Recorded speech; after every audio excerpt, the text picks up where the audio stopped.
that's a hunk of change. You have to like get a lot of attention in order to have justified that kind of investment.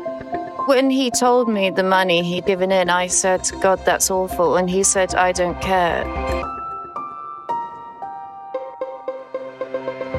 I'm Ben Davis, and this is The Art Angle, a podcast from Artnet News where the art world meets the real world, bringing each week's biggest story down to earth. Well, we're well into 2024 now, the end of January. Looking back at 2023, one of my favorite innovations of the year for us was this monthly chat cast where we bring together people to talk about the art news at the end of each month. I'm very excited to be doing that again now with my colleagues Kate Brown and Joe Lawson-Tancred. Hi, Kate. Hey, Ben. And Joe. Hi, thanks for having me on. So we got New York here. We've got London and Berlin. Today we're going to be talking about predictions for the new year, summing up all the various coverage, looking forward to 2024 in the art industry, some of the controversies around various Venice Biennale pavilions, and Marina Abramovic's new line of skincare products. But before we get into any of that, I wanted to talk a little bit about what art you guys have seen or what art you guys are looking forward to, because it is still early in the year and I haven't really gotten into my art-going groove. Kate, have you seen anything? Are you looking forward to anything? What's going on in Berlin? Well, yeah, it's been a slow start of the year for me in terms of going out to see art, but I think the next thing that I'm really excited to go and see is an exhibition at the K20 in Düsseldorf. It's the first time that Hilma af Klint, who we've done a podcast about before, is going to be put side by side with Wassily Kandinsky, actually. And they, of course, were making art of similar themes and in a similar time. Kandinsky obviously became a lot more famous than Hilma, although the world is catching up with her now. Are you getting into theosophy, Kate? Their shared mystical belief system? Not as such, but it would be one way to cope with the weirdness of the world these days, wouldn't it? Sure. Joe, what about you? Yeah, well, I also have had a kind of slow start to the year in terms of gallery going, but I'm very excited for the upcoming Sargent and Fashion show at Tate, which I believe was on in Boston. But I am a huge fan of Sargent, obsessive, so I don't think there can be enough Sargent exhibitions. So that's the highlight of the calendar for me. Honestly, Joe, one of my favorites too. You know, I love his mercenary glamour. Mm-hmm. I think that he, for me, really nails a certain sense of style in painting that I really love. I like that we're kind of allowed to delight in those surface aspects because they're done so well, so it's not too superficial. Absolutely. What about you, Ben? It's the 50th birthday of the International Center of Photography here in New York. They've got a 50th anniversary show. I'm looking forward to that. It's an interesting institution. The kind of history of photography is an interesting subject, but it's winter. I've been indoors. I've been super busy with just getting the year started on its right foot. I loved the TV show The Curse, Nathan Fielder's TV show. I have an essay about it. I think the show has a lot of interesting art in it, a lot of interesting things to say about what it means to make art now, but that's the closest to an art-going experience I've had in the last few weeks, but do check out the essay. So all that having been said, we're looking forward to the art we're going to see. The beginning of the year is also a time when the art world watchers or art industry watchers are making their predictions about what's to come and where they're going to place their interest and direct people's attention. We've published a couple of pieces, different kinds of art professionals assessing 2023 and looking ahead to the next year. And so we thought that we'd kick off just talking about the year to come and all the different tea leaf reading that people are doing. What have you guys picked out of this coverage? We could sum up for the audience what the tone of that kind of coverage, what's been on people's minds. Something that we were talking about in September came up again in the coverage that I was reading, which is this quote unquote buyer's market, which, means that obviously buyers are calling the shots in transactions more so than the sellers. But it is interesting to peel back layers of what that actually means, because sometimes it's spun as like, oh, collectors are now more thoughtful than they ever were before, or the market is a little less frothy. But then some other art advisors that we spoke with and some dealers that Katia Kazahina spoke to for her piece with predictions in it spoke about general feeling of uncertainty that was causing this buyer's market. So I feel like there's some consensus about what's going on, but not a consensus about whether it's okay or not. Like whether or not things are going to be okay. Is that what you mean? Whether there's any reason for optimism, basically. Right. Some people were saying to even say it's a buyer's market is optimistic because the buyers don't really want to buy. And if anything, they want to resell as fast as possible all the stuff they regret buying. So it was quite gloomy, some of it. Obviously, people want to put as rosy a spin on things as possible. And there's a lot of spin out there. I think it's something we've been talking about all last year is that there's a lot of sort of indigestion and feelings of uncertainty in the world. And yeah, behind the scenes, the quotes that I picked out were advisors talking about how there was a real huge moment of art buying and people are just stuck with a lot of inventory that they don't know what to do with.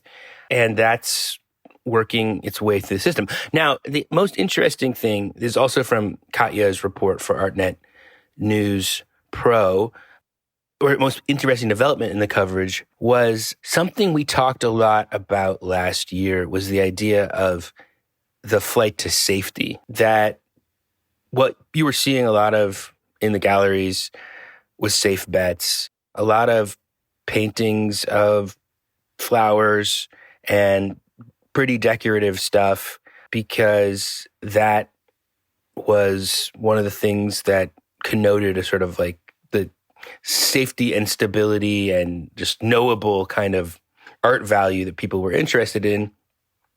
So then I was reading some of the predictions and some of the collectors, and whether this is them justifying their appetites to themselves or not, but basically saying like, I don't know if I want to buy too much because art seems boring right now. And I was just thinking that is a sort of a logical progression, that the flight to safety makes a lot of sense at a certain point, but at a certain point, art stops feeling dangerous and interesting and exciting for people to be a part of, which is certainly a background vibe for me.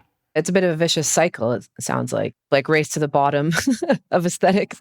But yeah, I also think that sounds true. And then the people that are the most affected by that, also from what I was reading, is artists that are emerging and mid-career artists. So it seems like it doesn't really matter what you're painting or what sculptures you're making if you're at a certain echelon of the art market, but this sort of austerity that's like lurking around seems to have a real impact, or will have a real impact this year on the success of younger artists. Yeah. And it sounded like small galleries as well. Someone was saying there'll definitely be some closures and people that won't make it through. So yeah. Sadly, Alexander and Bonin, a pretty respected New York gallery of long standing, just announced that it was closing. Foxy Productions, a gallery I really respected, closed last year, and there are a bunch of others. It does feel like there is a real shakeout, and a lot of people talking about how that shakeout is felt most amongst the ultra-contemporary artists, a term that actually Artnet coined for the youngest cohort of contemporary art. And I honestly think that a lot of this is best summed up as a continuing collapse of the middle.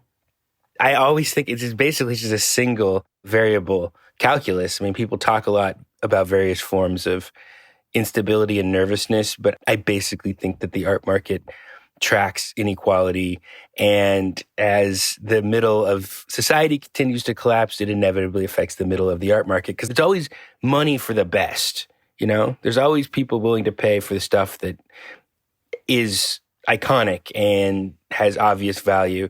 And then there are people who, if something's cheap enough, there's not that much risk in taking a chance on it. And you can support your friends, you can support weird esoteric fancies. And if you're the kind of person who is in it for the money, there's a good chance you can make a few pennies on it, but it's the middle stuff. It's the mid-career artists and the middle of the gallery sector that it seems like is most eroded, unfortunately. Interestingly, I think that there's an increasing amount of awareness about the unsustainability of that situation. And I was noticing that Hauser and Wirth, two of its newly represented artists, have been announced in partnership with younger galleries. So Uman is being represented by Hauser and Wirth, but it'll be in partnership with Nicola Vassel, and Amber Wellman will be represented in partnership with Company Gallery. So the situation is in a lot of ways dire, but it's nice to see some moves being made in a positive direction in that sense. Do you see any causes for cautious optimism in 2024, Joe? Well, I did notice that a lot of the advisors were saying they thought the trends that already exists of rediscovering overlooked women artists was definitely set to continue. And also they thought the platforming of Indigenous artists would be a big theme that we'd be seeing in 2024 as well. Yeah, I noticed that was like almost universally everybody mentioned that as like a theme. And I think some of the data about the big auction sales last year bore this out, that like there was a real rise in the position of some female artists, historically important female artists. Seems like a good thing to me.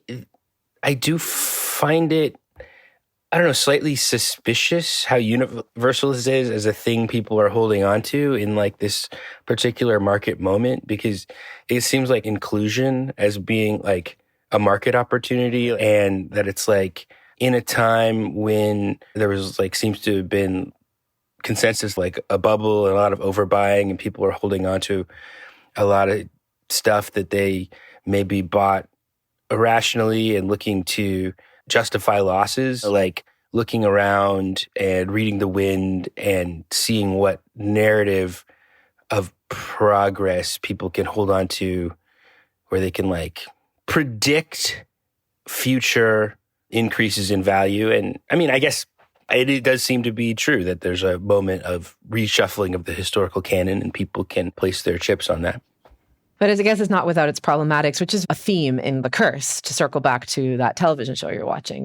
Their art world commentary is very much about the sort of underlying festering problems that happen in this kind of like inclusion project. That's a good point. And there's a lot of sort of suspicion about that.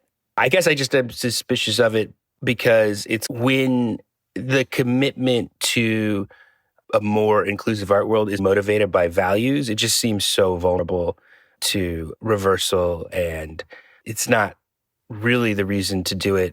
But I am, I guess, happy to see that it's the talking point for everybody, because a certain kind of turn against DEI rhetoric amongst the super rich is another theme of the recent past, and we are in a reactionary political moment. So I'm glad to see the people who have more access to the super rich than I do still think that it's something they're betting on, at least temporarily and opportunistically. We'll see how that holds.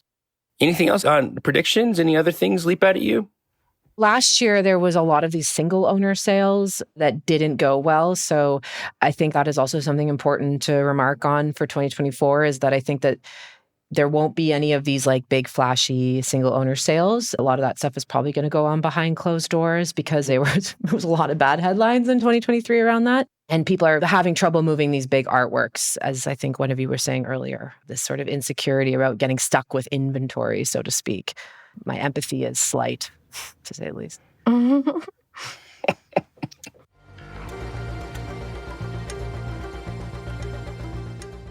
Well, one thing that we are definitely watching and looking forward to in 2024 is the Venice Biennale, the big art festival in Venice. It's kind of like the Olympics of the art world. Countries from around the world send various kinds of representatives. And we've talked a little bit about the politics of the Biennale in Italy before on this show, but there's also a lot of news coming out about all the various pavilions. And Joe, I know you've been doing a lot of that coverage. what's the latest? Yeah, well, as we approach 4 months now, I think, until it opens, there have been two kind of most headline-grabbing last-minute switch-ups. The first is Morocco, which seems to have backed out of its original plan. Everything was very underway. They had curators and artists who'd been to Venice, scoped out the site, and they'd done a lot of funding themselves of the project on the understanding that they would be reimbursed. The main curator, Mahibin, who is quite an established painter and novelist, I think like a coup for them with their first pavilion, he says that he put in 40,000 euros of his own money, about $45,000. Again, on the understanding that he'd be paid back. I think it was quite an ambitious show they've put on. And one of the artists is renting out a warehouse and getting lots of collaborators to have made this sculptural installation. So that was all a go. And then only literally last week, on Monday the 15th, they got a call from the ministry that I kind of got the impression of been dodging the emails a bit, saying the whole thing was off. They'd actually picked someone else. And I'm under the impression that there was no sense that they are going to be paid back anytime soon. So obviously they were devastated, and that's, I imagine, soured the whole mood really for that inaugural pavilion. That was the first ever Morocco pavilion, Joe? Yeah, apparently, yeah. Wow, that's surprising somehow. Yeah, I agree. That's what they're saying on the news stories. Perhaps it came and went. Well, it's not the way to do it, for sure. One thing that is true, but one doesn't always think about, is that it's not like there's one obvious process for this, the National Pavilion representation that every country follows. Like, every country is really doing it their own way. And for some, it's a very official state project. For some, it's like just private actors throwing in. And there's always a lot of chaos. So there is always a lot of like stories about different countries renegotiating the rules for the representation.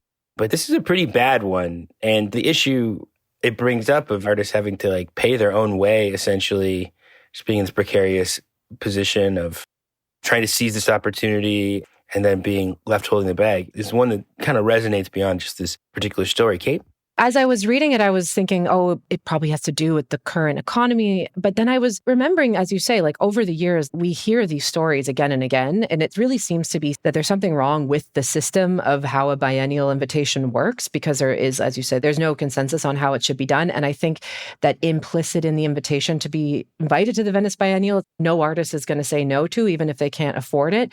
So it's just like not exactly like a fair relationship from the get-go.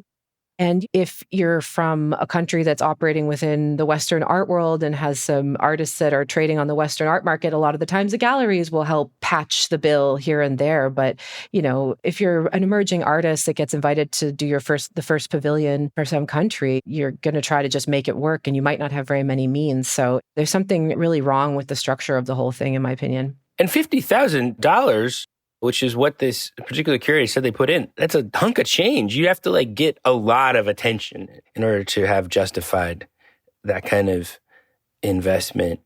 When he told me the money he'd given in, I said, God, that's awful. And he said, I don't care. I think basically meaning it's small fry compared to the devastating disappointment of finding out 4 months before we're supposed to do the show that it's off. They've taken it very hard. Yeah, understandably. And that's not the only recent story on this wavelength. I think the kind of pavilions, and the other one is political conflict, dispute, and that's more the case of the Polish pavilion, right?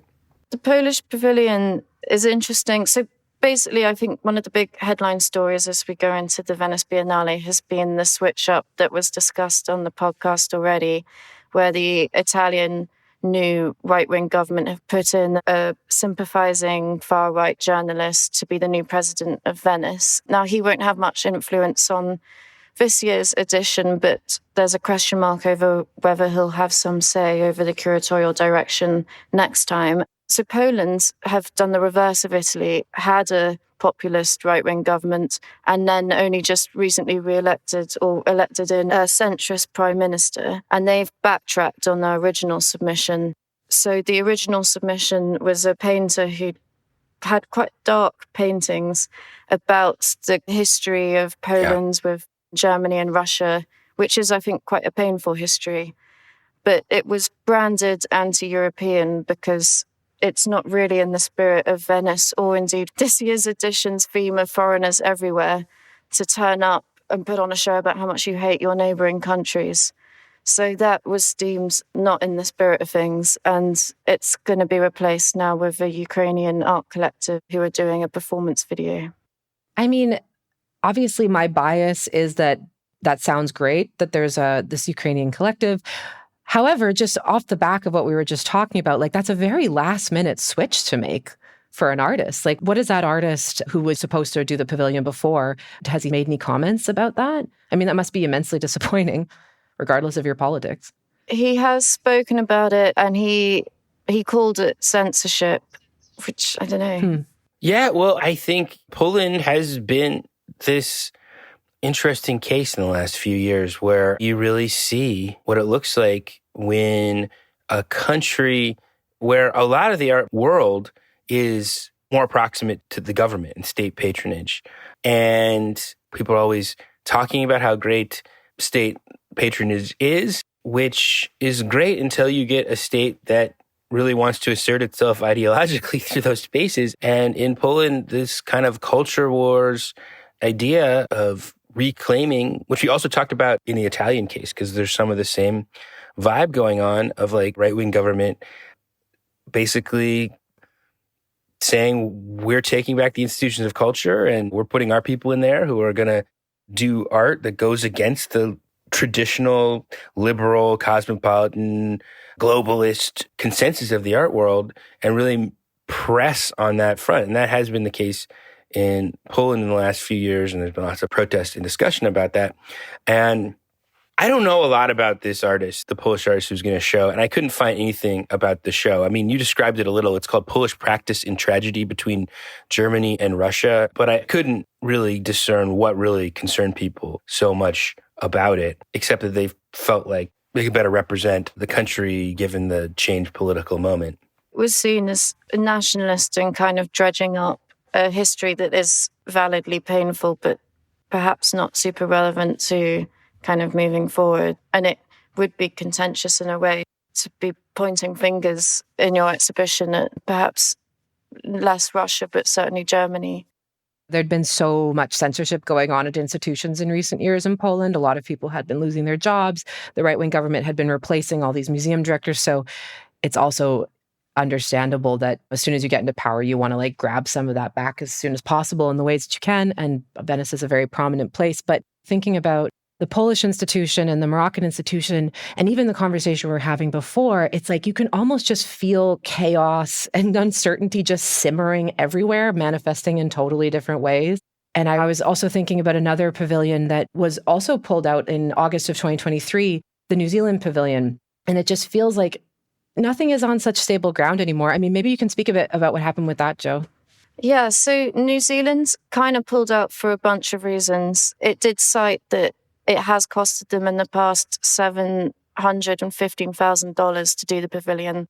And then on top of that, a whole load of work for the National Arts Council that just they called unsustainable. Its selection process it views as if not only picking Western artists or certainly censoring those who work in a Western tradition. So it's doing a total rehaul and a total rethink, and it is going to come back with a partner organisation that I think will support the organisational process that's become overwhelming.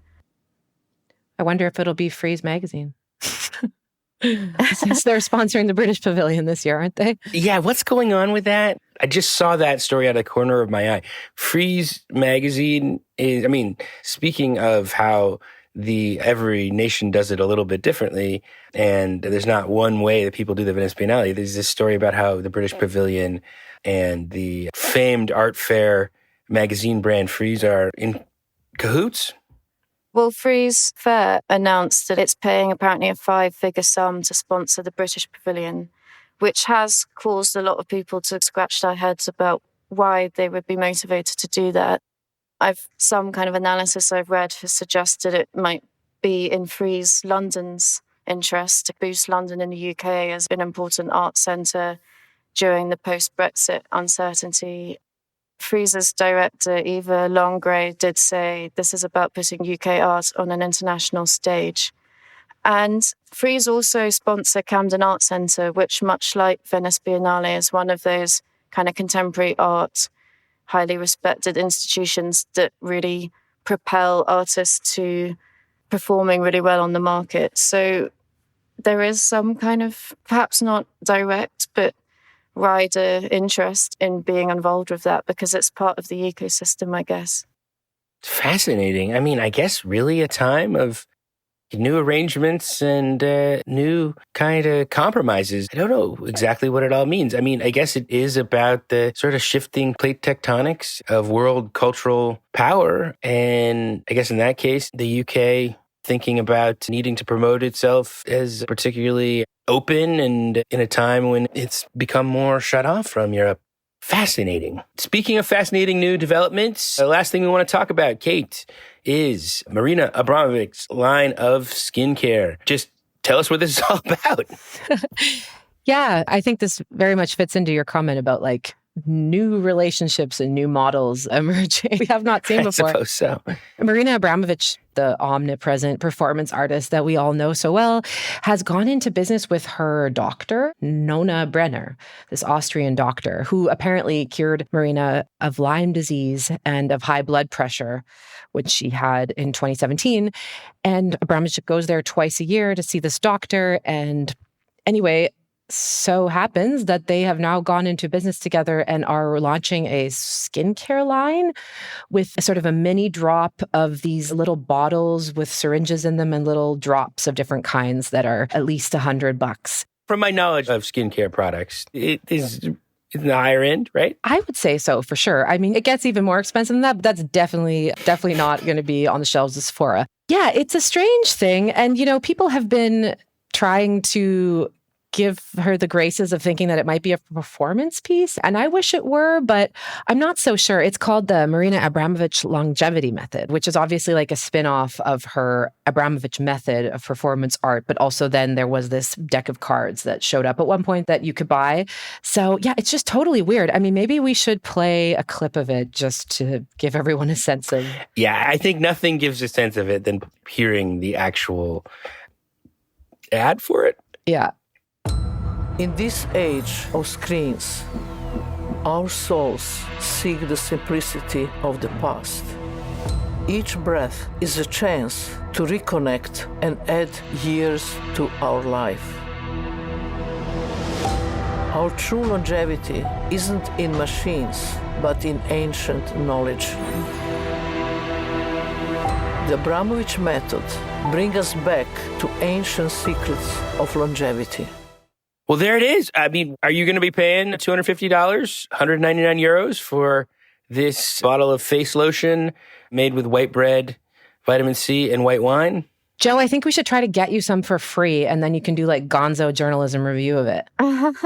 Apparently, you have to put 50 drops of the drops into a glass of water with every meal. Oh. So even when you're spending £100 or whatever, I think you can go through it quite quickly. I mean, that sounds like a performance art piece itself, carefully measuring out 100 drops of the magical elixir. I mean, I think it's a couple of things. I think that, on one hand, a very natural evolution in the sense that Marina Abramovic is a figure who has a lot of currency in fashion circles. She also is an icon and is much studied and has been interested in different kinds of ritualistic, magical practices. And this line of product is this kind of like goop-esque, woo kind of spiritual gloss on it. And then on the flip side, I think because it is a little weird, like as you heard in the trailer, the rhetoric is like, we've got too much stuff in our lives, buy my stuff.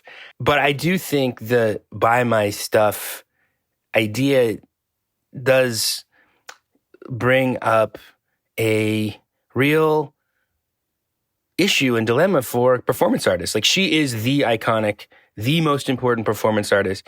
And even as she has mainstreamed performance art essentially as one of the most important exemplars and avatars of that discipline. Performance art began as deliberately anti-commodity, and it remains hard to make a living as a performance artist. There's not really a lot of object to sell. What can you do? Edition photos, sell off props from what you've done. And I think in the last decade or so, Abramovic has been looking around for ways to turn the kind of notoriety and fame that comes with being a famous performance artist into money, which is the same as someone like Gwyneth Paltrow or any of these other movie stars. That's the world we live in now, where even the most famous actors are hawking liquor brands and skincare lines. That's where the real money is. Well, I asked her gallery, and they sell her performances from the 70s through documentation like photos and videos. And I was thinking of this as another way that you can sell a performance art, because if you think about all that she's endured for her art, pain, starvation, risk of violence, I can see why she at least says that she's trying to share this idea that we can improve our endurance and our willpower and our discipline. So, it makes sense she's quite new agey, given if you really think about her performances, and that she talked a bit about connecting with your body and how people in Western culture don't, whether or not she's an authority on that. Rather than documenting in the traditional way, you could share a performance work by trying to make the receiver of the drops or the instruction cards understand a little bit of what you went through. One of the instruction cards says to drink a glass of water as slowly as you can. It's about slowing down, endurance. So it's a way of sharing that message in a totally different way of prolonging the life of her work, I guess. I mean, that's maybe a generous reading, but it's one. I think it's totally a fair one. And I think you're also probably right. It's just, as Ben said, it's a little unfortunate that it's happening within this Instagram environment of people hawking wellness culture all the time. And I very much see that she was an innovator of a certain esotericism long before maybe it was a buzzword. So I think that's maybe where it just becomes cringy. And then there's also just the price point thing. The deck of cards, which I think had a little bit more of an intrinsic value, were around $20. And these are just extremely expensive. They're not going to be available to most people. It's not really a public work. Agree. It's art lotion at an art price point, for sure. Well, okay. Yeah, she's working with this famous doctor. They're co-branding this thing. They've got their thumbprints on it to give the person who buys it a sense of connection to their aura. And she speaks very highly of the kind of medicinal routines. But on the other hand, she's 77. She looks great. She also says, I never drink, smoke, or take drugs. I sleep 8 hours a day. And I have a lover who is 21 years younger. So those are all things that you yourself can do and cost you exactly nothing in the original spirit of performance art. She also said, just think about what we were talking about earlier about overlooked female artists. She said, quote, female artists only really get taken seriously after 100. So maybe if I make it, they will finally take me seriously. And Nona's method is determined for me to live to be 110. So it all circles back to her. There you go. It all circles back to overlooked and undervalued female artists, and we're rooting for them in the new year. And I am rooting for her, albeit with a little bit of an eye roll. And I think we can leave it there. Kate and Joe, thanks so much for chatting with me as we kick off 2024. Yeah, it's going to be a weird year. Thanks, Ben. Yeah, thank you.